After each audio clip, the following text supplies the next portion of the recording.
婆媳问题常常是亲子问题，常常是这个丈夫或这个老公他没有跳出来挡子弹嘛。这个太太跟这个婆婆原本是没有关系，是因为她跟老公结婚了，他们才有了关系。所以严格来说，先生跟妈妈他们是亲子关系，婆婆跟太太叫做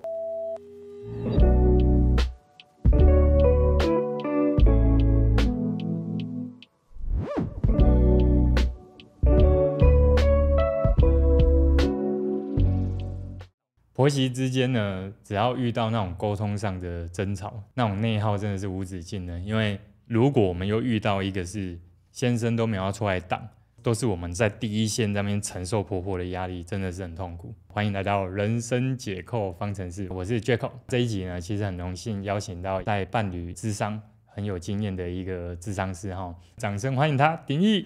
嗨，大家好，我是鼎毅，我是和密心理諮商所的所长，在台南。然后我是心理师，也是一个伴侣諮商师，就专门就在做伴侣这样子。哇，你不觉得其实做伴侣这件事情其实难度很高哎，很刺激。像你諮商这一块，伴侣諮商已经做几年了？大概5年吧。你平均一天大概要排几场？我希望是落在2场。但是我们都知道，希望就永远只是希望永远只是希望，对。之前有大概一天3个，那我真的觉得我就不行了，因为你看我们伴侣就是要做1个半小时嘛，3个其实就是4个半小时，那我中间也要沉淀跟整理，所以我现在最多一天就是排1到2个。哇，我就觉得你这样諮商的场次应该早就不知道破千破去哪了吧？对不对？对。好 ，OK， 那这样很适合来聊今天这一集哦。婆媳之间的沟通纷争，有一题蛮常见的，就是这一个媳妇嫁去他们家之后，是住在他们家里。对。可是呢，住在他们家里以后啊，几乎所有家里的这种杂事啊、家事、煮饭、带小孩，还要做其他可能婆婆临时还要再交代她去做什么，那她什么都得做。她也有跟她婆婆说过了，可是还是一样。而她先生可能工作忙，没有意识到这一点。对，那通常遇到这种情况，你会怎么处理啊？你看哦，其实我们在讲说婆媳问题常常是亲子问题，常常是这个丈夫或这个老公他没有跳出来挡子弹嘛。这个太太跟这个婆婆原本是没有关系，是因为她跟老公结婚了，他们才有了关系。所以严格来说，婆婆跟太太叫做法律关系，先生跟妈妈他们是亲子关系。所以你要去动哪一条呢？是不是老公说的话最有利？对，所以就是婆婆弄我，我就弄你的概念。弄到你受不了，你就会处理婆婆。假设这个太太，这个我们说苦命的太太，我们这一集的苦主，这一集的苦主，他来找我諮商的时候，我就会很好奇他自己怎么看待全部都要他要做这件事情。因为你看同样的情况解读很多种，比如说他可能告诉自己说这没有什么啊，我觉得嫁来这里我就已经很知足了，或者说嫁来这里我觉得没关系啦，大家都很忙，我只会这个，我就多体谅跟包容一点。你看从这个短短的一句话，你就可以知道说他对自己的看法跟他对别人的看法或情况的解读。那如果比方说一开始来的时候也没有那么夸张，但是后来好像就变扔头轻苦的，好像循序渐进的温水煮青蛙，好像越做越多，到后好像这件事就变常态了。可是她其实是觉得不开心，她也跟婆婆说，但是婆婆那边会觉得说，你怎么会是这样的想法？譬如说婆婆斥责她说你就是爱做，这样子吗？你哪在想，你就叫我弯刀啊，我不是对你不好啊，做这个会很累吗？有很累吗？我们那个年代怎么样，对不对？哇，这个就是连珠炮轰这样。但是 Jaco 你这个例子很好啊，你看为什么一开始说他们是法律关系，他们是亲子关系，所以这时候真的很需要丈夫的介入。你信不信他或许有一点恨婆婆气婆婆，可是他可能更恨的是她老公哦，因为他应该要跳出来挡的。对，在我受伤，在我被叫做这么多事情，婆婆对我来说已经是造成我负担的人，可是你是我老公，我们是有婚姻关系，我们有亲密关系，可是你视而不见，这样是不是让人更气？对，而且因为我自己一直有一个观念，可能跟传统文化会有一点抵触啊。因为以前的观念是讲，我嫁去你家，然后我就是你家的人，所以你的爸妈就是我的爸妈。对对对。可是说真的，从来没有一起生活过，没错。我怎么可能有办法去把一个我从来没一起生活过的人，把他的爸妈当成是我的爸妈，而且发自内心一样亲？就是法律关系。对，就是法律关系。我觉得这件事本来就是很有难度的，本来就很难。其实我觉得说白了啦，大家都知道说你的爸妈一定比较疼你。对，没错。这个不公平是大家心照不宣的。今天比如说我们也有过很多例子，就如同我们的爸妈也会比较疼我们是一样的。对，没错没错。这件事情是心照不宣，所以你觉得那个媳妇会不知道说其实不公平本来就存在？一定会。而且这不公平是本来就存在的，就像 Jaco 讲的，一定会比较偏爱自己亲生的嘛。那假设这个不公平是存在的了，那是不是就更需要丈夫或先生来出点力帮点忙或说点话？所以我才说很长的媳妇关系其实是伴侣关系。好，那如果是这样，对不对？当今天啊这一个苦主他要发动那个神奇宝宝的卡片，要把他先生丢出去了，他如果要发动这张卡，他如何跟先生说？一来也不会伤到先生，也不会让他觉得哦我是否定你妈妈。没错。对，像这个你通常会怎么去引导他？好，我先讲一下最常见的情况。最常见的情况当然我会要他们来伴侣咨商，因为我就做伴侣的嘛，而且这个情况的确是需要先生帮忙。最常见的情况是说两个人其实都很无奈哦，就先生也没办法，我妈就是这样搞不定。先生可能会觉得说，我妈从小就这么强势，我觉得我越讲她越要针对你啊。对，对不对？因为好像是说我越帮你讲话，我妈妈越觉得你得唯一，你没有站在我这边，反而跟我在那边吃醋。所以先生就越沉默。因为有人说婆媳之间最大的心结就是两个人都认为那个男生是我的。对，的确啊，的确，这个男生其实他心里也有一个为难跟难处，他觉得不说话或沉默是保护太太的方式，或许他有这一层哦。可是太太看到的不是这样。太太看到的说你跟哑巴一样，就是你妈叫我去洗碗的时候你不说话，甚至我看你的时候你还滑手机，就假装没看到，因为那是一种压力嘛，对不对？知道说压力要来了，先滑一下。而且他从他的瞳孔看到是在看妹子，更火，愤怒更大，炸掉，对不对？对，所以就说好。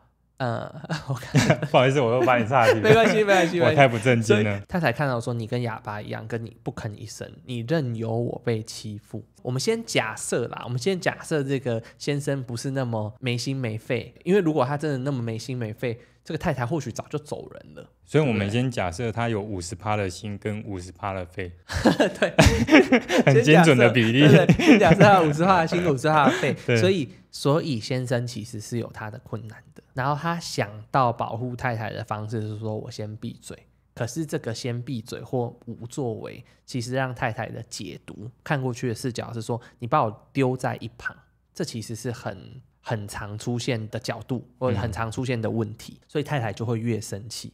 然后太太讲出来的话就会很刺，譬如说你真的好没用哦，我嫁给你到底要干嘛？你真的很废，你好软弱，你就能嫁然后这个都不敢讲，对，都不要表态，这样你好没胆哦，对，类似这种，然后先生就更沉默。这种情况假设持续发生的话，先生就撒手不管，他就会说那你们两个女人自己去处理。这样情况就更糟。他们就是处理不来嘛，对不对？假设他们来伴侣咨商，比较好的方式真的是譬如说我遇过有些例子是我们真的去让先生呈现说他其实有为难，那他不是不帮，是他了解他妈妈真的是越帮越糟的时候，我们再来讨论那怎么帮。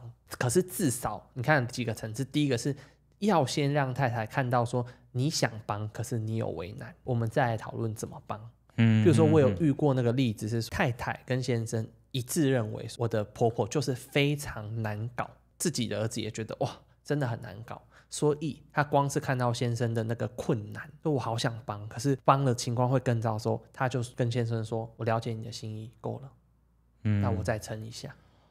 哇！所以你看有些情况是情况就这么艰难，如果他没办法帮什么忙，那他能不能提供安慰跟支持？譬如说我老婆去洗个碗的时候，假设我跟着去洗，我妈妈会说卖谁啊，因为有些家里的规定是男生不可以碰那个，对，有些家里假设是这样子。但我们先说我们没有支持这件事，对，真的没有，不是这样。所以你看，假设这个情况，如果我去帮了，妈妈更生气，卖谁我是给一谁？如果是这样子的话，你看那先生的确做也不对，不做也不对。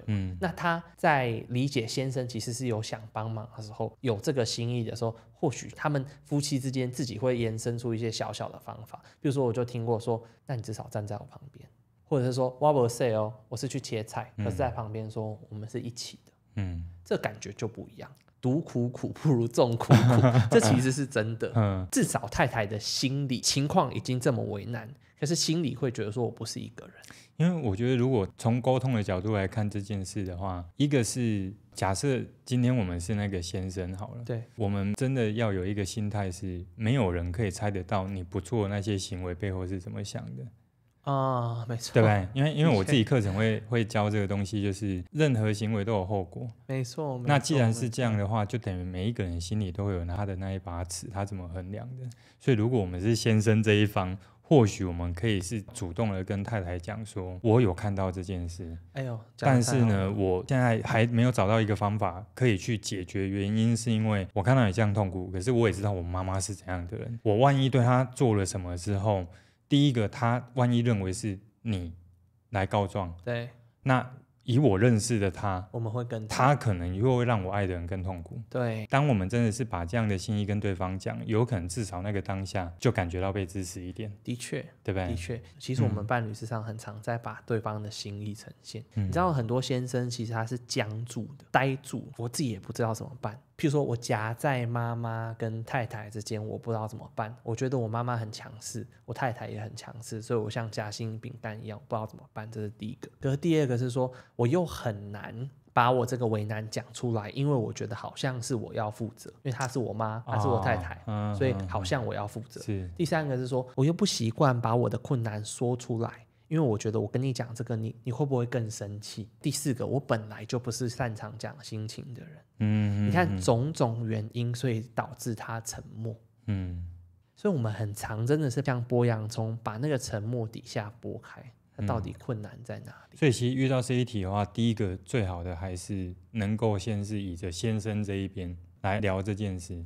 但是第二个，假设我是想要跟先生沟通的这一个人，对，因为我自己的心态是这样嘛，我希望眼前的人他才是能够解决这件事情的关键人物。那我希望他去做这件事的时候，第一个我沟通的角度，我当然还是可以斥责，对，因为我委屈够久了。那然则我们也知道，斥责下去之后的反应未必会如预期。没错。那或许另外一个方式就可以有点像刚刚那个廷义讲的，就是先了解一下这件事你知不知情。第二个，如果你知情的话，那你是怎么看的？你目前之所以没有行动，你的考量是什么？我们其实真的都会问，对不对？其实就是请他跟他先生去讲这3段至少要做的。对，而且你看哦，有些先生或有些男朋友好了，他们其实是有压力先跑的。我觉得这情况好为难哦，妈妈那么凶，太太也那么凶，哇，我就先跑了。跑的意思说我就关闭耳朵，假装没看到。把眼睛关起来。所以第一个这个点就是说，他到底知不知道说，在这个情况下，当他逃走的时候，他太太有多痛？跟他的逃跑对这件事情有多大的伤害？因为他越逃，那太太就是更孤军奋战，然后太太更孤军奋战的时候，就会用更激烈的方式去斥责你的软弱跟没用，然后就变成一种负面的恶性循环。我们常说的就是恶性循环。那他更斥责你软弱没用的时候，你就会觉得说，哇，真无力。再跑，然后再跑又来了，就是这个情况其实很常见。所以我们有时候就像你刚刚讲的好几层，第一层是说先生到底知不知道说他逃跑的影响，第二个好，那他知道了逃跑的影响之后，他为什么还逃跑，一定有他的原因。所以我们来伴侣之上也很常，不是说你怎么都没做到，不是这样，我们是去理解他的困难，因为我们都相信他一定有困难。我就去理解说，你其实知道这个情况会更糟，你为什么还是跑？你有什么困难吗？或你会觉得有点怕怕的吗？可能就是说，其实我是想保护他，可是我对我妈的了解是这样会让情况更糟。刚刚的那个视角都是有一个假定是，其实他一定是有想要做一点什么，对不对？对，我们真的是这样相信，因为你知道，人啊是很有功能的，比如说看起来无作为的事情，你看起来只是瘫在那里，你也需要有作为。这个意思是什么？举例，譬如说，你被刺到好了，假设这个东西刺到我，对，可是现在在演讲，那我看起来无作为，可是其实我的脑袋跟心里是在忍的啊，我懂你意思，你懂我意思，对不对？懂。所以这个先生的沉默其实也是一种作为。这个我很喜欢看起来好像无作为，但是仍然都是有作为的。他是有忍耐的，对，他有忍耐，有沉默，可是这个方式无效。那我刚刚突然，因为我最近很常拍影片放上去之后，然后就很容易出现底下有留言，对，然后我刚立刻联想到有一种留言就会是说，那如果先生就真的是没作为，他是有看到，可是他的没作为是他觉得这个不重要，那这时候怎么办？我就会想问，那个无作为是什么意思？然后他觉得那个不重要是什么意思？如果他在伴侣上，我就会问他，所以你的意思是说，当你的太太被你的妈妈骂，全家的家事都要由她负责，但你觉得这不是一件严重的事，你是这样想的吗？那如果他的回法是说真的，我自己在外面工作也很忙，我也很累，而且我这段时间这几年都一直在为了钱等等等的，我就算想要去关注这件事，但是说真的，我的能力也到上限。所以你看哦，这就不是不重要，这就是我有看到，只是我现在无能为力，跟我也很辛苦。懂，所以他就变成是可以解析出，其实这件事它是重要的。对，就是说，你看这个。我不重要，我先不要去看，那是后果跟结果。可是我们要看的是心理历程。像 Jaco 你刚刚讲的，如果先生是那样回，我就会问他，所以你的意思是说，太太的痛苦是重要的，只是你在说的是你现在也很困难。是这样吗？看起来他嘴巴上说不重要，我一定会去问清楚你的不重要是什么意思。然后我还会就是我会把太太的处境原封不动的真实呈现，去看他说他真的是觉得不重要吗？还是他也在担心或他也害怕，只是他无能为力，所以他说不重要。这层次就差很多。我觉得这个真的有第三人来帮忙协调的时候差很多。你像我自己课程也很常会提一个点嘛，就是今天只要有一个人是累积了一些感受跟情绪，对，而他当天是承载着那一些去沟通，原则上他使用的语言跟语态就会发生变化。没错，我们会以为有好好说，可是其实是另外一种感受。那假设我们这样因为摊开完，先生就说好，我出面。那这时候先生你会如何去引导他思考？跟妈妈沟通的时候，我这时候还不会那么快就引导他，我还不会会先问说，你为什么想出面呢？因为你看他出面呢是代表他有意愿，所以等于先确认他的意愿，这是第一个，确认他个人的意愿，而且我要确认说太太有接受到。我会问那个太太说，你看到先生开始有一点意愿行动了，你的感觉是什么？因为说不定这个太太是有感动的，或说不定这太太是不买账的，这也有可能嘛？就说现在才有意愿，那我10年受的苦呢？这有可能嘛？对不对？所以说，先确定先生想要做点事情的心意，太太的接收程度怎么样？我会先做这件事情。好，那如果太太接受是 OK， 你去做。其实我们有3个阶段第一个阶段是说降低冲突，第二个阶段是说我们看能不能恢复一点情感连接，第3个阶段我们这个学派才开始解决问题。所以假设他们已经越过1、2阶段，对，1、2阶段冲突降低了，然后2个人其实很亲密很愿意连接的，其实方法他们会自己想出来。我觉得说你想做了是不是？那你要不要问问太太怎么样做比较有效？我就会请他去问，因为他自己一头热做，有可能越做越糟。就是说他可能跟妈妈说，你不要再这样对我太太了。哇，这样就太太更为难，对不对？又把刀又交给婆婆了。对，所以我就会说，那你要不要问问你老婆想怎么样？你们要不要讨论看看？我就会把这个交棒交给他们，伴侣也好，夫妻也好，他们迈过冲突，然后看到对方的心意，然后又确认我还是被在乎的时候，他们往往那个方法是什么不那么重要。譬如说，他们可能都觉得婆婆很糟糕，可是太太确认说先生其实是默默在保护自己的时候，他或许会跟他说，我有看到你为我做的，那我可以忍。或许这是他们的方法哦。嗯，我不是说每个人都是这个路线哦，但是我说的是，当冲突降低，亲密也连结回来的时候，他们可能会至少有很多小方法。懂。譬如说，那我还是去做，可是我每洗一次碗你要给我100块，也有这种就是私下协商、私下的小情趣或什么的。其实我觉得你刚讲的这个真的有一个核心要点是，我原本以为我是孤立无援的，甚至应该出现的没有，但是后来这件事解开了，我知道我在这个家我不是一个人了。对，那他们的感情拉回来之后，他们自然会有机会去协调一些，或许可以暂时去因应眼前情况，不可能100%就直接180度变嘛。但是在逐渐转变的过程，他们可以想出一些策略出来。没错，或者是说，即便情况都没变，可是我们有共同的敌人之后，我们怎么互相安慰？比如说那个遇到那个假设高中生学生考试是魔王嘛，我刚要考试靠老师好机车哦，这个互相打气跟安慰的过程，就会比那种张牙舞爪，你很没用，你们俩自己去瞧啊，你们很烦这种就是完全不一样。那我这一集的最后啊，我做几个比较像是表达上的一个原则。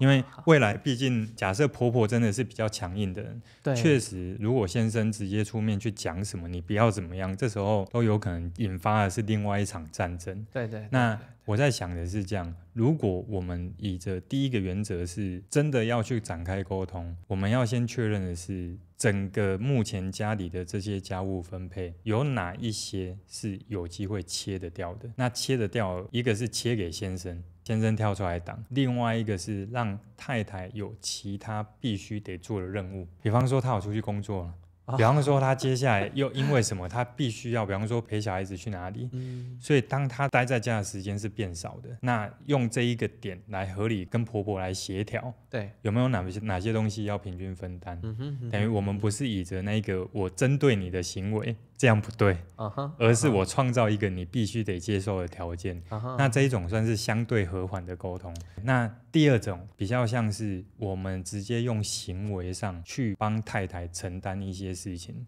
我也不跟你讲你怎么样了，但是有一些行为我就接回来做，或者呢我甚至是假设我跟我的兄弟姐妹关系还不错，我直接跟他们聊这件事情。对，因为毕竟这个家里它是很多人的组成，那我们目前的这些策略都是为了什么？为了是因为婆婆太强势对，那但是我也得说婆婆一定也有她辛苦的地方，甚至呢她会认为要这样去做的原因她有她的考量。